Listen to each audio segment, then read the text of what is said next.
আসসালামু আলাইকুম, সকলে শান্তি সুবর্ষিত হোক। টেকনিক্যাল কাজ আসলে প্রতিনিয়ত গবেষণা করতে হয়, কারণ এই কাজের প্রবলেমগুলো চেঞ্জ হয়। একটা সমস্যা এটা ৩-৪টা সমাধান হতে পারে। সমস্যা একটা, কিন্তু সমাধান ৩-৪টা হতে পারে। তো এই কাজটা করতে গিয়ে এখন যে কাজটা করছি, এটা মডেলটা কত? এটার A50 নাকি? মডেল কত? A205 A20s maybe. ওকে, এই ফোনটা সম্পূর্ণ ডেড ফোনটা পাওয়ার আসতেছে না। তো আমরা এই পাওয়ারে কাজটা করেছি সাকসেসফুলি করিনি এখনও, বাস কিছু প্রবলেম ফাইন্ড আউট করেছি আমরা। তো এটার প্রবলেম হচ্ছে কি, অটো রিডিং আসে। অটো কত আসে? অটো 3 আসে। এটা আমরা যদি দেখাই একটু আমরা, তাহলে তো একটু বোঝাতে পারবো। আসুন আমরা দেখি কত রিডিং আসে এটাতে। রেডি? তো আমরা এই পর্যায়ে দেখাই যে এটার কত অটো রিডিং আছে। দেখুন 4। ওকে, তো এই যে অটো 3 রিডিং, এই রিডিংটা বেশিরভাগ সময় আমরা বিগত দিনে প্রায় 50-120 ফোন পেয়েছি যেগুলো নেটওয়ার্কের পিএ প্রবলেম। এই যে আপনাদের যে 2G 3G যে পিএ আছে, পিএ প্রবলেম। তো আমরা এই পিএটা রিমুভ করেছি। রিমুভ করার পর প্রবলেমটা সলভ হয় নাই, মুখস্থ করে ফেললাম আসলে, যেহেতু কাজগুলো অ্যাভেলেবল করি। খোলার পরে আমরা থমকে গেলাম যে খোলার পরে দেখলাম তারপর আমাদের প্রবলেমটা সলভ হয় নাই। তাহলে এ পর্যায়ে আমাদের সেকেন্ড যে মেথড, সেই মেথডে চলে যেতে হবে। সেকেন্ড মেথড কি, যে ভোল্টেজ যেটা ইন হয়েছে এখানে যে বিপিএস বা বিপিএর যে ভোল্টটা ইন হয়, সেই ভোল্টেজটা আমরা স্পার্ক করবো। স্পার্ক করার পর দেখবো অন্য কোথাও আছে কিনা। আমরা এই জায়গাটা আগ থেকে ব্লার করেছি জায়গাটাকে। তারপর চলে যাচ্ছি স্পার্কে। যেহেতু পাওয়ার সেল দেখতে পারবে না, বলেছি পাওয়ার সেলতে আমাদের 3.something ভোল্ট করা আছে। 3.something 3.3 হতে পারে, 3.0 হতে পারে, বা 3 একটু বেশি হতে পারে, কোনো অসুবিধা নেই। আমরা খুব অল্প সময় এই শর্টটা বের করে ফেলতে হবে আমাদেরকে। কেবল তোমার ওটাও লুজ হয়ে গেছে, দেখো। আমি বলে লাগাবো, আমি বলে এখন না। আমরা ডাউট ফিল করছি যে এখানে যে কোনো জায়গায় শর্টটা আছে।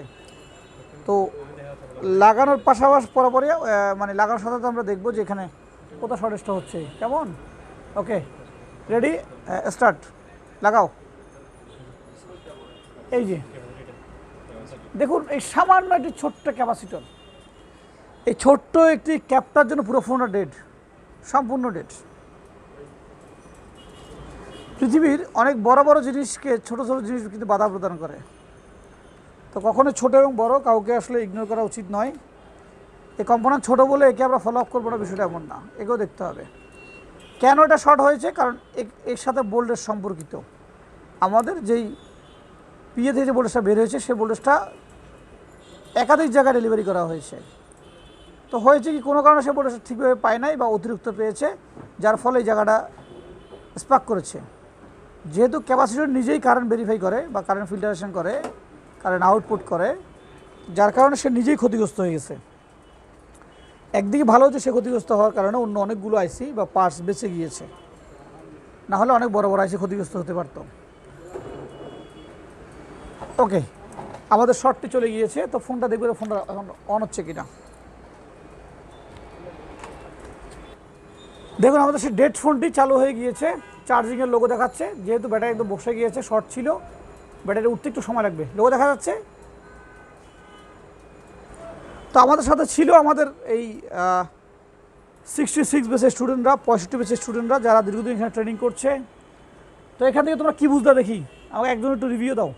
আমরা একজন একটু রিভিউ নিব, তাদের অনুভূতি কী এবং তারা এ যাবৎ কী কী কাজ দেখেছে এবং কী কী শিখলো তারা। প্রথম অনুভূতি দেবে কি ইমরান, যিনি আঙ্গুল যেদিকে দেখাচ্ছে। বলেন ইমরান, কী বুঝলে দেখে?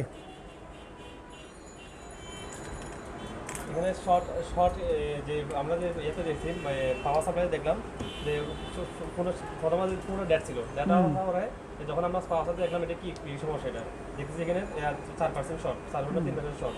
তখন এখানে আমরা অনুমান করে নিয়েছি বা ধরেছি যে পিএতে বা কোনো কিছু সমস্যা শর্ট থাকতে পারে। তো আমরা এটা মিটার দিয়ে মেপে দেখছি, মেপে দেখার পর দেখছি যে আপনি এখানে ইয়াতে এই একটা ক্যাপাসিটি শর্টটা কীভাবে বের করলাম?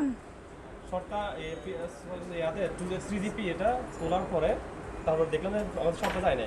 তারপর ক্যাপাসিটি 2GP এর যে ভোল্টেজটা যে ইন হয়, ওটা থেকে 2.5 দিয়ে যখন শেয়ার করছি, শর্ট করছি, ভোল্টেজ দেওয়ার পরে দেখা যাচ্ছে যে এই ক্যাপাসিটর শর্ট আছে, তখন সেখানে শর্টটা খুঁজে বের করবে। তাহলে এই কাজগুলো আমরা করতে পারবো নাকি? ইনশাআল্লাহ। তো এই ছিল আজকের টপিক। অন্য কোনো টপিক নিয়ে অন্য কোনো সময় আবার দেখা হবে। ভালো থাকবেন, সুস্থ থাকবেন। আসসালামু আলাইকুম।